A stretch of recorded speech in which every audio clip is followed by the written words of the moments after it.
باب 12 اقرار۔ نسیم بک کا جہاز تیزی سے قسطنطنیہ کی طرف اڑا چلا جا رہا تھا۔ اس کے پیچھے ڈاکوؤں والا جہاز چل رہا تھا، لیکن ڈاکوؤں والے جہاز کی رفتار کچھ زیادہ نہیں تھی، اس لیے ترکی جہاز کو بھی اپنی رفتار کم کر کے اس کے ساتھ چلنا پڑ رہا تھا۔ اس ترکی جہاز میں 500 بحری سپاہی تھے۔ یہ سلطنت عثمانیہ کے ان گشتی جہازوں میں سے ایک تھا جو بحری عیسائی ڈاکوؤں کی تلاش و تجسس میں سمندر کے اندر گشت کرتے رہتے تھے۔ اس جہاز کو کئی روز سمندر میں سفر کرتے گزر گئے۔ نسیم بک کا دل تو بفو کے پاس جانے اور اس کی میٹھی میٹھی باتیں سننے کو بہت چاہتا تھا، لیکن وہ اس کے سامنے جاتے اس لیے کتراتے رہتے کہ ان کی حالت اس کے سامنے پہنچ کر بالکل ایسی ہو جاتی تھی جیسے ان پر جادو کر دیا گیا ہو۔ انہوں نے اس کے پاس جانا اور اس سے باتیں کرنا بہت کم کر دیا تھا۔ ایک دن وہ کچھ دن چڑھے دل کے تقاضے سے مجبور ہو کر بفو کے کمرے میں پہنچے۔ اس نے تھوڑی ہی دیر پہلے غسل کیا تھا۔ اس کے سیاہی مائل بھورے بال اس کی نازک کمر اور خوبصورت کندھوں پر بکھرے پڑے تھے۔ سیاہ بالوں میں اس کا حسین چہرہ بالکل ایسا معلوم ہو رہا تھا جیسے کالے بادلوں میں سے چاند جھانک رہا ہو۔ اس نے اس وقت چست لباس پہنا ہوا تھا۔ اس کے خوبصورت اور سڈول جسم کا عضو عضو نظر آ رہا تھا، خصوصاً کھنچاوٹ کی وجہ سے سینے کا ابھار غضب ڈھا رہا تھا۔ وہ بڑی بے تکلفی سے دوپٹہ پاس رکھے بیٹھی تھی۔ نسیم بک کو دیکھتے ہی اس نے بڑی دل فریب ادا کے ساتھ دوپٹہ اٹھایا اور اس کا آنچل سر کے پچھلے حصے پر ڈال لیا۔ نسیم بک نے کہا، معاف کرنا، میں بغیر اجازت کے چلا آیا۔ بفو نے حوروں جیسی شان سے گردن ابھار کر انہیں دیکھا اور فرشتوں جیسا معصوم چہرہ اٹھا کر روح پرور مسکراہٹ سے تبسم کے پھول بکھیرتے ہوئے کہا، شاید معاف کرنا آپ کا تکیہ کلام ہے۔ نسیم بک، نہیں، تکیہ کلام تو نہیں ہے۔ بفو، پھر بات بات پر معاف کرنا کیوں کہتے ہو؟ نسیم بک، غلطی ہو جاتی ہے، معافی مانگنی پڑتی ہے۔ بفو، کل آپ کیوں نہیں آ سکے تھے؟ نسیم بک، کیا کہہ دوں؟ بفو، میں نے سنا ہے ترک جھوٹ نہیں بولا کرتے۔ نسیم بک، تم نے درست سنا ہے۔ بفو، تو سچ بتاؤ۔ نسیم بک، سچ یہ ہے کہ جب میں تمہارے سامنے آتا ہوں تو تم جادو سا کر دیتی ہو۔ میں اپنے ہوش و حواس میں نہیں رہتا، اس لیے نہیں آ سکا تھا۔ بفو نے لطیف خیخا لگا کر کہا، خوب، میں جادوگرنی ہوں؟ نسیم بک، میں نے جادوگرنی تو نہیں کہا۔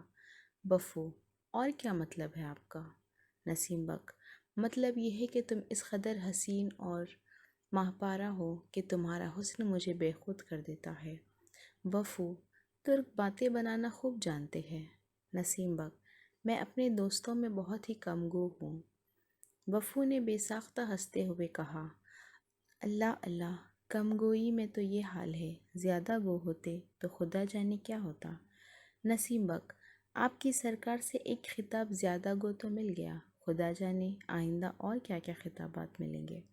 بفو، آپ تو بڑے دلچسپ آدمی ہیں۔ نسیم بک، خدا کا شکر ہے کہ تم میری ذات سے دلچسپی لیتی ہو۔ بفو، میں نے سنا ہے کہ اکثر پادشاہوں کے حرم میں عیسائی لڑکیاں ہیں، کیا یہ سچ ہے؟ نسیم بک، سچ ہے۔ جتنے ترکی گورنر یا وزراء یا امراء ہیں، سب کے حرموں میں عیسائی لڑکیاں موجود ہیں۔ بفو، کیا یہ لڑکیاں اپنی خوشی سے آئی ہیں؟ نسیم بک، ان میں کچھ تو ایسی ہے جو کسی جنگ میں گرفتار ہو کر آئی ہے، کچھ ایسی ہے جنہیں ان کے والدین نے اپنی خوشی سے ترکوں کے حرم میں بھیج دیا ہے۔ بفو، بھلا عیسائی اپنی لڑکیوں کو ترکوں کے حرم میں کیوں بھیجنے لگے تھے؟ نسیم بک، عیسائیوں کو اس میں بڑے فائدے ہیں۔ اول تو یہ لڑکیاں بڑے عیش و آرام سے رہتی ہے، انہیں وہ حشم و قدم اور شان و شوکت اپنے گھروں میں میسر نہیں آ سکتی جو پادشاہوں کے محلوں میں آ کر نصیب ہوتی ہے۔ یہاں دولت کی فراوانی ہے، وہ پانی کی طرح روپیہ بہاتی ہے، اپنے باپوں اور بھائیوں کو مالا مال کر دیتی ہے، دوسرے اپنے ان ممالک کے لیے جہاں کی وہ رہنے والی ہوتی ہے پادشاہوں کے ذریعے سے بڑی مراعات حاصل کر لیتی ہے۔ کسی خیال سے بفو کا چہرہ چمکنے لگا۔ اس نے کہا، کیا تم بھی پاشا ہو؟ نسیم بک، نہیں، ابھی میں پاشا نہیں ہوں، لیکن خدا نے چاہا تو بہت جلد پاشا کا خطاب حاصل کر لوں گا۔ بفو، تم مجھے کہاں لے جا رہے ہو؟ نسیم بک: قسطنطنیہ۔ بفو: کیا تم قسطنطنیہ ہی میں رہتے ہو؟ نسیم بک: ہاں۔ بفو: شاید مجھے اپنے گھر لے چلو گے؟ نسیم بک: نہیں، پہلے میں تمہیں سلطان کے حضور میں پیش کروں گا۔ بفو کا چہرہ پھیکا پڑ گیا۔ اس نے کہا، کیا اس لیے کہ سلطان مجھے کنیز بنا کر قصر شاہی میں بھیج دے؟ نسیم بک: نہیں، بلکہ اس لیے کہ جو عیسائی لڑکی باہر سے آتی ہے اول سلطان کے حضور پیش کی جاتی ہے، وہ جس کے مناسب سمجھتے ہیں اس کے حوالے کر دیتے ہیں۔ بفو: کیا تمہارے بھی حوالے کر سکتے ہیں؟ نسیم بک: کیوں نہیں؟ بفو: لیکن تم مجھے سلطان کے حضور میں پیش ہی کیوں کرو؟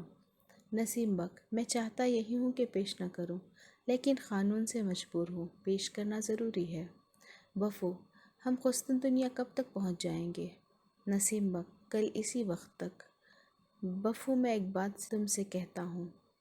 بفو: کہو۔ نسیم بک: مجھے تم سے بے پناہ محبت ہو گئی ہے، میری رگ رگ میں تمہاری محبت سرایت کر گئی ہے۔ تم شرما گئی، میں پوچھتا ہوں تم میری محبت کو ٹھکرا تو نہ دو گی؟ بفو اس قدر شرما گئی تھی کہ اس کا نازک سر جھک گیا تھا۔ اس نے کوئی جواب نہ دیا۔ نسیم بک نے پھر کہا، کیا جواب نہ دو گی؟ کیا میں جواب دینے کے قابل بھی نہیں؟ بفو بدستور سر جھکائے رہی۔ نسیم بک نے کہا، مجھے پہلے ہی خوف تھا کہ تم میری محبت کو ٹھکرا دو گی۔ اچھا، میں یہ کوشش کروں گا کہ سلطان تمہیں رہا کر دے اور تمہارے گھر پہنچانے کی اجازت دے دے۔